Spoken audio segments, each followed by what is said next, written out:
Boa noite.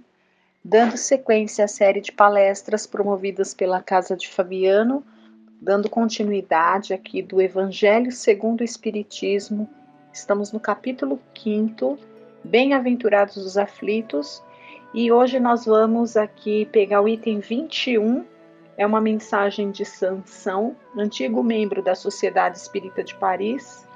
A mensagem foi dada em 1863, e vai tratar da perda de pessoas amadas e mortes prematuras, que é uma das modalidades de provas, né, de aflições, provas difíceis, que constitui assim, muita aflição, sofrimento para muitas pessoas, né, para nós encarnados aqui, quando passamos pela situação, né, pela prova, de perder um filho, ou de perder um ente querido, uma pessoa amada, né?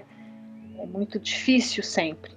Então, Sansão vem aqui ensinar algumas coisas para nós, e eu não vou ler a mensagem na íntegra, porque o Evangelho está aí à disposição de todos, né? Então, eu quero dar algumas pinceladas aqui do Evangelho para, na verdade, fazer a leitura de alguns pontos nesse sentido da Joana de Ângeles, né? Aqui no livro Vida Plena, ela tem umas colocações assim muito interessantes e esclarecedoras. É muito bom dentro da nossa doutrina. A gente tem essa riqueza imensa que um assunto, vários espíritos aí de cabedal tratam, né, da mesma forma, vão dar ali a interpretação sempre à luz da doutrina, não vão falar coisas diferentes, mas cada um fala ali de uma maneira com o seu traço característico, né? E a Joana de Ângeles, ela tem esse traço de conhecer muito a psique humana, né? Então, quando ela vai tratar de um assunto, ela vai muito por esse lado, né, de analisar como que aquilo exerce uma influência e modula a nossa psique, o nosso jeito de ser, fazendo com que a gente vai se auto-entendendo à medida que vai lendo ali os conceitos que ela traz. Eu acho muito interessante. Eu na verdade, estou numa fase, assim, estou apaixonada pela Joana de Ângeles, né? Assim, compreendendo e lendo ali o pensamento dela e a forma como ela aborda aí as questões, né? Realmente é uma autoterapia. A gente lê a Joana, a gente aprende a ser o nosso próprio psicólogo, né, digamos assim, porque a gente vai se auto-entendendo, vai tendo respostas ali, conseguindo mergulhar na nossa psique, né? Então aqui, olha, então aqui no Evangelho segundo o Espiritismo começa mais ou menos, né, falando da nossa da dificuldade que a gente tem em aceitar esse tipo de prova, né, da perda de um ente querido, sobretudo quando a gente perde, ali, às vezes, um filho, uma mãe, um pai, né, perde um filho. Porque, teoricamente, isso é uma coisa antinatural. A gente observando a natureza, pela ordem natural das coisas, os filhos iriam ver os pais serem enterrados, e não os pais enterrar ou ver os filhos serem enterrados. Então, eu imagino que deva ser uma prova, uma expiação ali, uma prova dificílima, mas assim, dificílima mesmo para os pais. Tão difícil que aquele que não consegue acender uma luz espiritual para compreender algumas coisas pode até acusar Deus de ser injusto, né? Porque está levando o jovem, que teria uma vida inteira produtiva aí pela frente, e deixa às vezes ali velhos que estão inúteis, digamos assim, ou outras pessoas que são inúteis para a sociedade, já não produzem mais nada. A gente sempre faz o nosso julgamento e acha que não está certo, né?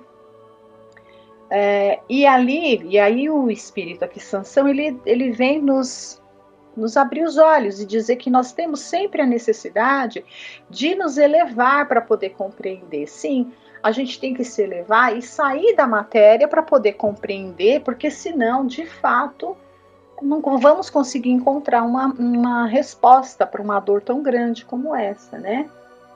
Então, olha, Sansão diz assim, eu estou pulando partes, estou pegando só pontos assim mais chave, né? Se perscrutasseis, né, se a gente fosse investigar melhor todas as dores que vos atingem, sempre encontraríeis nela a razão divina, razão regeneradora, e vossos miseráveis interesses representariam uma consideração secundária que relegaríeis ao último plano. A morte prematura é quase sempre um grande benefício que Deus concede ao que se vai, sendo assim preservado das misérias da vida ou das seduções que poderiam arrastá-lo à perdição. Aquele que morre na flor da idade não é uma vítima da fatalidade, pois Deus julga que não lhe será útil permanecer maior tempo na terra. Né? Então, a gente nunca deve perder de vista que o nosso planeta, como a gente vive, né? A gente está nesse capítulo quinto já há muito tempo. É um capítulo que trata só de dores, de sofrimentos, de aflições, né? Mas é um capítulo que nos ensina que a aprender a suportar bem. Por quê? Porque aquele que suporta bem as aflições, a eles está reservado uma recompensa, né, uma bem-aventurança lá no futuro, que é a consolação para essas dores, né? Então, se temos aflições, é porque estamos num mundo, né, num lugar que não é, como a gente já leu, um jardim das delícias, é um mundo de sofrimentos. Então, o nosso mundo aqui, o planeta Terra, já lemos também, é ao mesmo tempo um hospital, uma penitenciária, ele tem várias as comparações que o Espírito coloca lá numa outra situação que a gente já leu, e ele diz que a Terra é tudo isso ao mesmo tempo, ou seja, está muito longe de ser um lugar aprazível, né? Assim, um lugar jardim das delícias, um lugar de felicidade.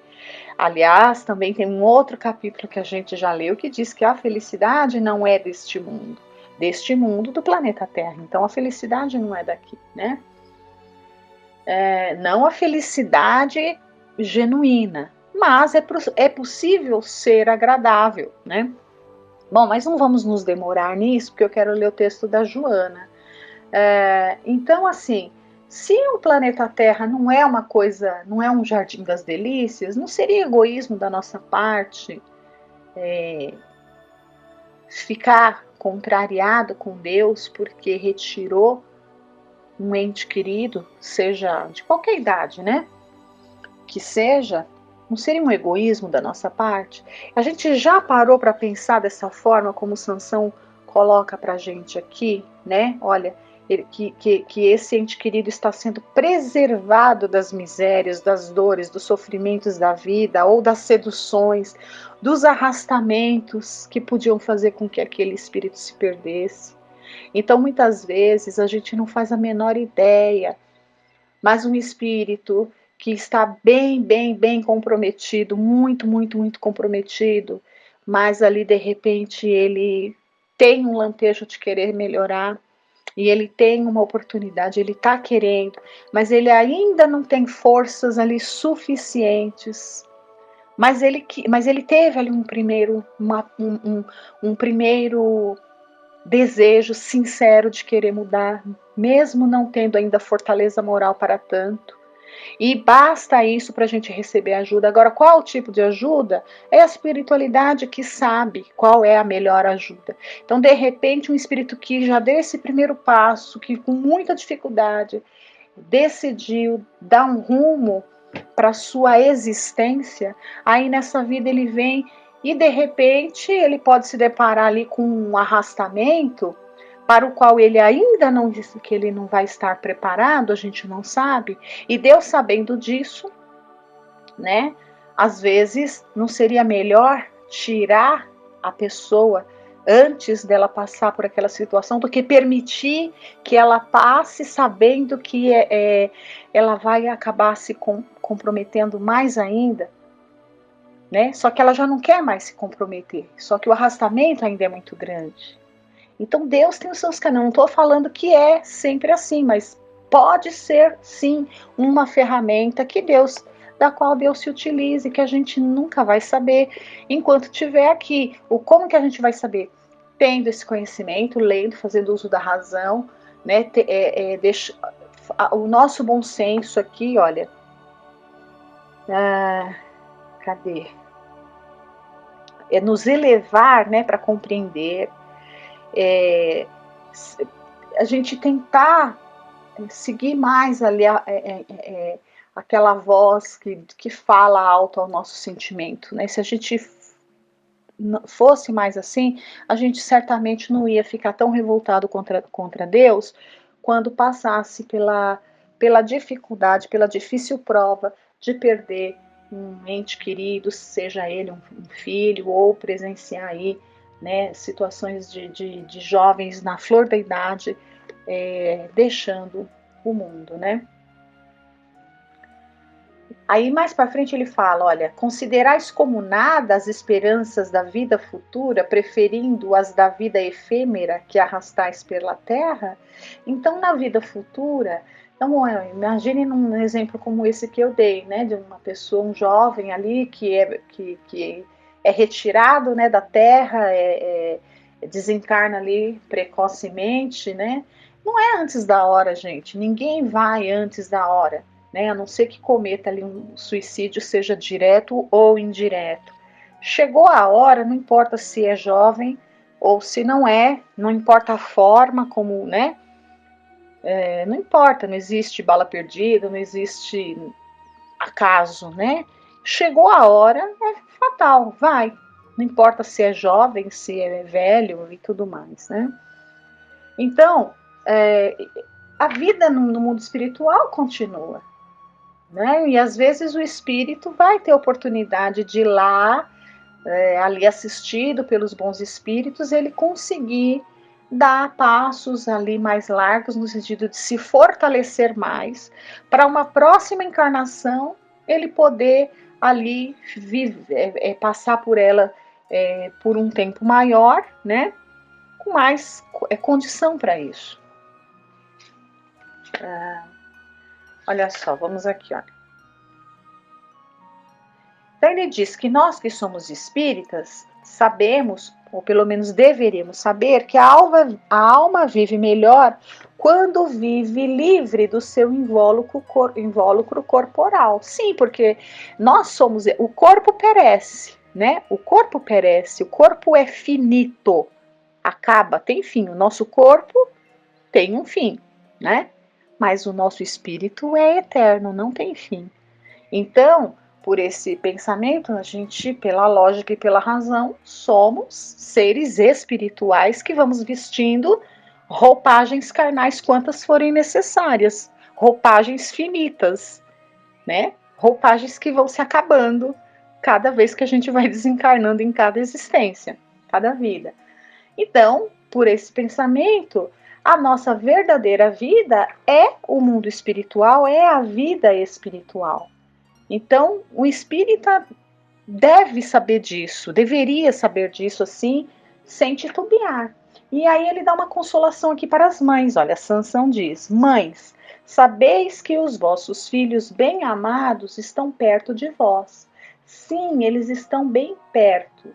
Seus corpos fluídicos vos envolvem, seus pensamentos vos protegem, vossa lembrança os inebria de contentamento.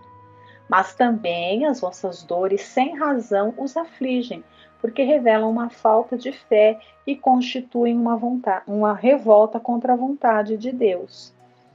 Vós que compreendeis a vida espiritual, Escutai as pulsações de vosso coração, chamando esses entes queridos. E se pedirdes a Deus para os abençoar, sentireis em vós mesmas a consolação poderosa que faz secarem as lágrimas e essas aspirações sedutoras que vos mostram o futuro prometido pelo soberano Senhor.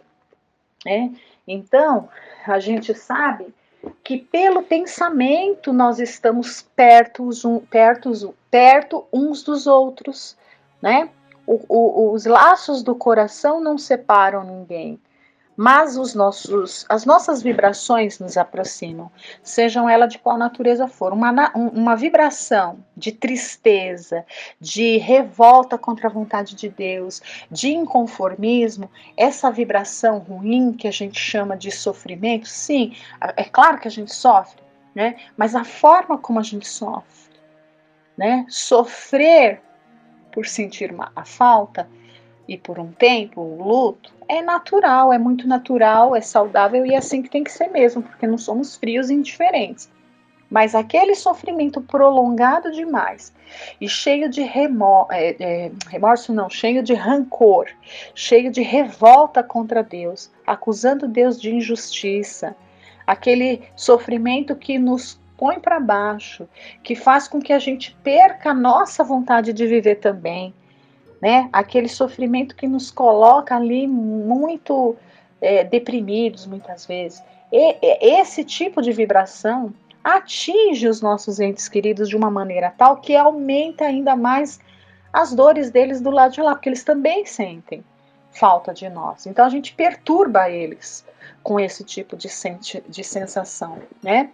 Agora, sentir aquela saudade, mas entender, puxa, não é possível, e ao mesmo tempo emitir para ele pensamentos, vibrações de amor, de luz, de coragem, de certeza que o futuro vai ser melhor, de certeza que uma hora estaremos juntos novamente, estarão juntos novamente. Emitir esse tipo de pensamento gera neles uma certeza de que isso vai acontecer mesmo, e certamente dentro de uma situação de equilíbrio, a espiritualidade acaba ali, né? Muitas vezes em sonhos a gente tem ali os relatos. André Luiz tem várias situações assim de mães que se reencontram com filhos e tudo mais. Nesses 2 últimos minutos finais, eu quero ler aqui, olha, o que Joana de Ângeles trata nesse livro, olha, Vida Plena. Então, no capítulo 13, ela vai falar de vida e imortalidade.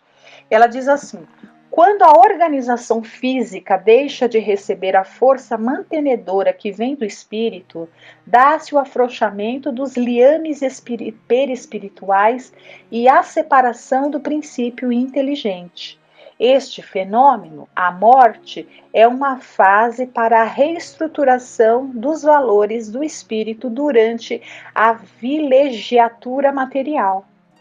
Retorna às origens, envolto no invólucro perispiritual, no qual estão impressas as ondas vibratórias do comportamento moral que o capacitam ao acesso de patamar superior ou repetição da experiência por intermédio de nova investidura carnal. Então ela está dizendo que quando acontece essa separação, né, dos liames perispiritual do princípio inteligente, que é a morte, né, o que acontece? O nosso invólucro, que é o perispírito, né, nele fica, está impresso tudo aquilo que a gente que tinha valor ali, que é muito importante, né, que constitui a nossa forma de ser, de agir e de pensar. Você vê que ela fala sempre da psique. Fica tudo aquilo muito impresso em nós, né? E aí o que vai acontecer? Nós vamos ser atraídos ali para um lugar compatível com essa forma de ver, de agir e de pensar. Daí a importância de cultivar bons pensamentos, né? Mais positivos. A libertação da roupagem celular dá lugar a consequências compatíveis com as qualidades morais de que se fez utilitário o espírito imortal, que foi o que a gente acabou de falar. Cada um vai se encontrar, né, num ambiente, digamos assim, compatível com as qualidades morais que tem ali. Morrer constitui a separação dos invólucres materiais e a desencarnação quando há separação dos despojos em processo de transformação química inorgânica na natureza ou dos fatores que produziram o fenômeno libertando o espírito. Assim sendo, morte é a transferência de vibração ou de onda na qual se movimentam os seres. Então, a gente deixa de estar nesse plano material e vai se perceber num outro plano, numa outra onda, que é o plano espiritual. Cada qual vive no campo energético a que faz jus, o que propicia felicidade ou desdita. Né, felicidade ou infelicidade. Esta é a razão pela qual a vida exige uma ética para ser experienciada por todos os indivíduos. Mais para frente ela diz: todos os seres vivos periodicamente experimentam essa inevitável transformação, que é uma etapa da imortalidade. É natural que durante a sua ocorrência, aqueles que se encontram no convívio carnal, então, aqueles que ficaram, a família, os amigos, experimentam a ausência das afeições que se fizeram estabelecer mediante a estrutura da afetividade na família, na convivência social e espiritual. Essa saudade que fere os sentimentos pode e deve ser superada ante a certeza do reencontro que se dará oportunamente, quando da partida de quem ficou e agora seguiu ao mais além. Não te deixes abater ou retirar o teu sentido existencial quando alguém amado for convidado a retornar antes. Prossegue amando e recordando os momentos felizes que viveste ao seu lado, e faze o bem em sua memória, maneira eficaz de demonstrar-lhe a gratidão pelas dádivas que foram fruídas em sua companhia. A morte é a inevitável experiência para a conquista da perenidade. Não a lamentes nem a louves. Isso é interessante, né? Não a lamentes nem a louves, né? Simplesmente aceite. Respeita e prepara-te para o teu momento. E assim a gente se despede, para que a gente reflita e sempre e nunca, né, quando passarmos por situações assim, que a gente se lembre desses ensinamentos para não nos revoltarmos contra os desígnios de Deus, que só Ele mesmo sabe os motivos, né? Agradeço a todos, fiquem com Deus, uma excelente semana a todos.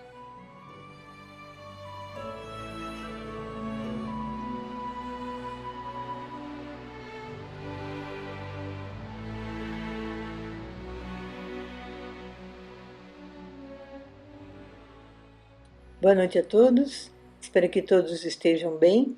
Vamos ver agora nessa parte do Livro dos Espíritos, da parte 4 e do capítulo 2, Penas e Gozos Futuros. E estamos vendo o item 8, Ressurreição da Carne.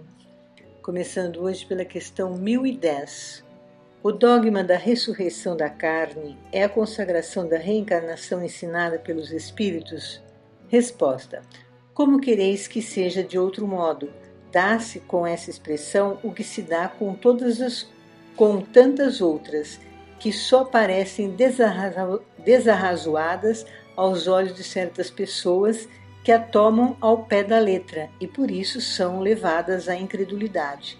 Dá-lhe, porém, uma interpretação lógica e esses a que chamais livres pensadores a admitirão sem dificuldades, precisamente porque raciocinam. Não vos enganeis, esses livres pensadores nada mais procuram do que crer. Eles têm, como os outros, mais talvez do que os outros, ansiedade pelo futuro, mas não podem admitir o que é absurdo para a ciência. A doutrina da pluralidade das existências se conforma à justiça de Deus. Somente ela pode explicar o que sem ela é inexplicável. Como quereríeis que esse princípio não estivesse na religião? Então, se interpretarmos a ressurreição como reencarnação, nada há de estranho. Porém, entender ressurreição como renascer com o mesmo corpo que tinha antes de morrer, já não faz muito sentido, porque o corpo, estando morto, se decompõe. É certo que Deus pode tudo, mas Ele não derroga as suas próprias leis que já são perfeitas. Se pensarmos em quantas pessoas nasceram neste planeta para viver uma encarnação, quantos não estariam inativos hoje? E quantos eles voltarem, e quando eles voltarem à vida, o corpo deles seria feito do pó da terra? E haveria tanta terra para refazer o corpo de todos aqueles que já viveram aqui um dia? E aqueles que acreditam em ressurreição também entendem que o espírito fica dormindo, inativo, enquanto não chega o tempo da ressurreição. Deus não criou nada para ficar inativo. Como entender que alguém fica inativo e inconsciente por séculos e séculos até o dia do juízo final, quando cada um será julgado? Então nós somos julgados por nós mesmos em primeiro lugar, e ao desencarnar revemos a encarnação e podemos ficar presos às recordações lamentáveis praticadas por nós, até que sejamos capazes de chamar por Deus sinceramente. Os judeus no tempo de Jesus acreditavam que ressurreição tinha o significado de nascer de novo, mas não entendiam como isso acontecia. Hoje, os espíritos auxiliares de Jesus, em nome de Deus, vieram ensinar por toda parte desse planeta, vieram trazer suas mensagens através dos médiuns que registram seus ensinamentos.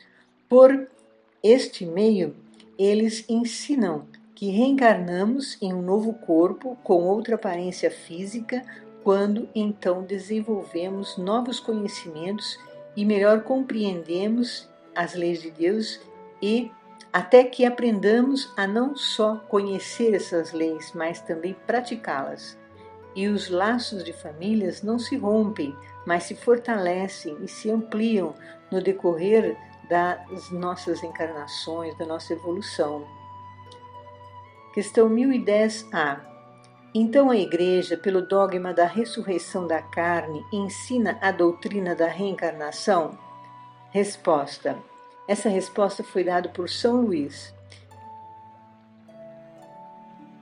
Isso é evidente. Essa doutrina é a consequência de muitas coisas que passaram despercebidas e que não se tardará a compreender nesse sentido. Dentro em pouco se reconhecerá que o Espiritismo ressalta a cada passo do próprio texto das Escrituras Sagradas. Os espíritos não vêm, portanto, subverter a religião como pretendem alguns, mas vêm, pelo contrário, confirmá-la, sancioná-la, através de provas irrecusáveis. E como é chegado o tempo de substituir a linguagem figurada, falam sem alegorias, dando às coisas um sentido claro e preciso que não possa ser objeto de nenhuma falsa interpretação. Eis porque, dentro de algum tempo, tereis mais pessoas sinceramente religiosas e crentes do que as tendes hoje. Tem uma observação aqui do tradutor do livro, que é Herculano Pires. Então ele faz uma observação sobre o São Luís. Então, a resposta que ele deu, né? Essas respostas de São Luís confirmam a natureza religiosa do Espiritismo, ressaltada por Kardec no item 8 da conclusão, em que a doutrina é apresentada como desenvolvimento histórico do cristianismo. Estranham alguns que o espírito use o título de santo, mas é evidente que o usa como meio de identificação. Aliás, como ensina Kardec, os títulos terrenos nada representam para os espíritos superiores, podendo ser usados por eles quando se fizer necessário, como neste caso. Nota do tradutor. Comentando essa questão agora, em todos os tempos houve quem acreditasse na reencarnação. Se voltarmos bem atrás do tempo, os egípcios, em seus primeiros tempos aqui na Terra, sabiam da reencarnação. embora não apresentassem o conhecimento claramente como hoje o temos através do Espiritismo. Eles sabiam sobre as reencarnações. Eles deixaram as pirâmides, que são provas de civilizações com conhecimentos bem avançados em relação aos conhecimentos dos nativos do planeta que mal começavam as suas encarnações como seres humanos. Então, não só eles, como também os indianos dos primeiros tempos do povoamento dessa região, também da região que eles estavam, né, vieram do planeta do sistema de Capela e guardavam a lembrança da reencarnação. Eles vieram para a Terra antes mesmo dos egípcios. Podemos ler sobre essas migrações para a Terra nos primeiros tempos do povoamento da Terra no livro A Caminho da Luz, ditado por Emmanuel, psicografado por Francisco Cândido Xavier. Hoje, nestes novos tempos de mudanças renovadoras deste planeta Terra, os espíritos, nessa questão 1010.A, nos diz que em cada passo do Novo Testamento e do Antigo Testamento há confirmação da reencarnação. Eu vou ler esse trecho da questão 1010A. Dentro em pouco se reconhecerá que o Espiritismo ressalta a cada passo do próprio texto das Escrituras Sagradas. Os espíritos não vêm, portanto, subverter a religião, como pretendem alguns, mas vêm, pelo contrário, confirmá-la, sancioná-la através de provas irrecusáveis. Então Jesus falava sobre a reencarnação e os judeus acreditavam na reencarnação, embora não soubessem claramente como isto acontecia. Vejamos algumas falas de Jesus. Jesus, tendo vindo para os lados de Cesareia de Filipe, interrogou os seus discípulos e lhes disse: Que dizem os homens quanto ao Filho do Homem?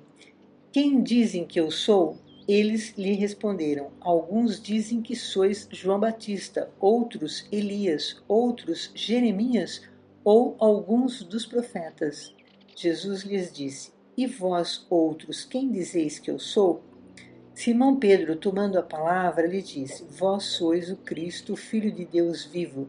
Jesus lhe respondeu: Sois bem-aventurado, Simão, filho de Jonas, porque não foi nem a carne nem o sangue que vos revelaram isso, mas meu Pai que está nos céus. Isso está em Mateus, no capítulo 16, versículo de 13 a 17. Kardec, comentando este texto no Evangelho segundo o Espiritismo, no capítulo 4, afirma que os judeus acreditavam na reencarnação sob o nome de ressurreição.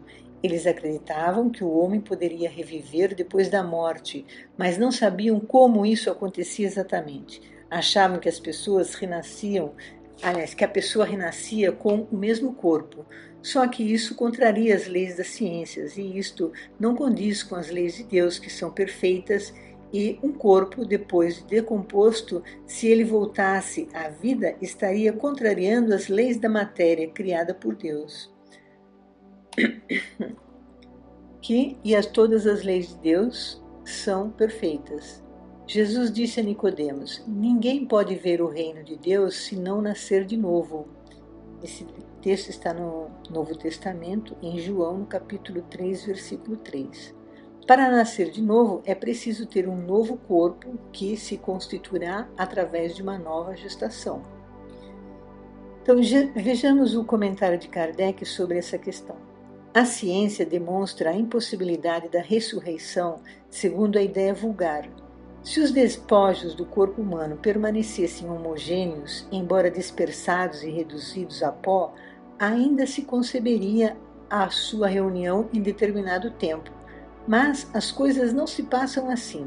O corpo é formado por elementos diversos: oxigênio, hidrogênio, azoto, carbono, etc. Pela composição, esses elementos se dispersam, mas vão servir à formação de novos corpos, e isso de tal maneira que a mesma molécula, por exemplo, de carbono, entrará na composição de muitos milhares de corpos diferentes. Entre aspas, ele coloca: não falamos senão dos corpos humanos, sem contar com os dos animais. Dessa maneira, um indivíduo pode ter em seu corpo moléculas que pertenceram aos homens dos primeiros tempos. E essas mesmas moléculas orgânicas que absorveis nos vossos alimentos provêm talvez do corpo de um indivíduo que conhecestes, e assim por diante. Sendo a matéria de quantidade definida e suas transformações em número indefinido, como poderia cada um desses corpos reconstituir-se com os seus mesmos elementos? Há nisso uma impossibilidade material. Não se pode, portanto, racionalmente admitir a ressurreição da carne, senão como uma figura simbolizando o fenômeno da reencarnação. E então nada há que choque a razão, nada que esteja em contradição com os dados da ciência. É verdade que, segundo o dogma, essa ressurreição não deve ocorrer senão no fim dos tempos, enquanto, segundo a doutrina espírita, ocorrem todos os dias. Mas não há também nesse quadro do julgamento final uma grande e bela figura que oculta, sob o véu da alegoria, uma dessas verdades imutáveis que os céticos não rejeitarão quando forem reconduzidas à verdadeira significação? Que se medite bem a teoria espírita sobre o futuro das almas e sobre a sua sorte em consequência das diferentes provas que devem sofrer, e se verá que, com exceção da simultaneidade, o julgamento em que são condenadas ou absolvidas não é uma ficção, como pensam os incrédulos. Consideremos ainda que ela é o corolário natural da pluralidade dos mundos, hoje perfeitamente admitida, enquanto, segundo a doutrina do julgamento final, a Terra é considerada como o único mundo habitado. A localização absoluta dos lugares de penas e de recompensas só existe na imaginação dos homens, provém da sua tendência de materializar e circunscrever as coisas cuja natureza infinita não podem compreender. Sobre a ideia de pensar que a Terra seja o único planeta habitado, o tradutor Herculano Pires fez uma observação que eu vou ler agora. A pluralidade dos mundos habitados era admitida como possibilidade no tempo de Kardec, como o é hoje, embora a ciência não admita como verdade comprovada. Flammarion publicou uma grande obra a respeito, traduzida para o português, A Pluralidade dos Mundos Habitados, e o prefácio de O Desconhecido e os Problemas Psíquicos.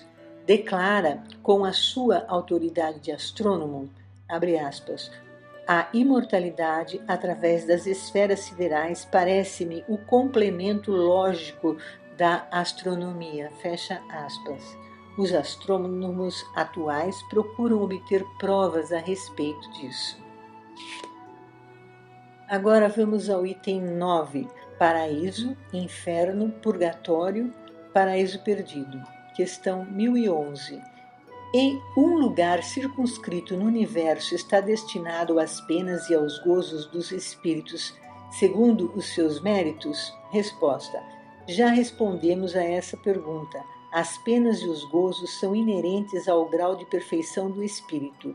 Cada um traz em si mesmo o princípio de sua própria felicidade ou infelicidade, e como eles estão por toda parte, nenhum lugar circunscrito ou fechado se destina a uns ou a outros.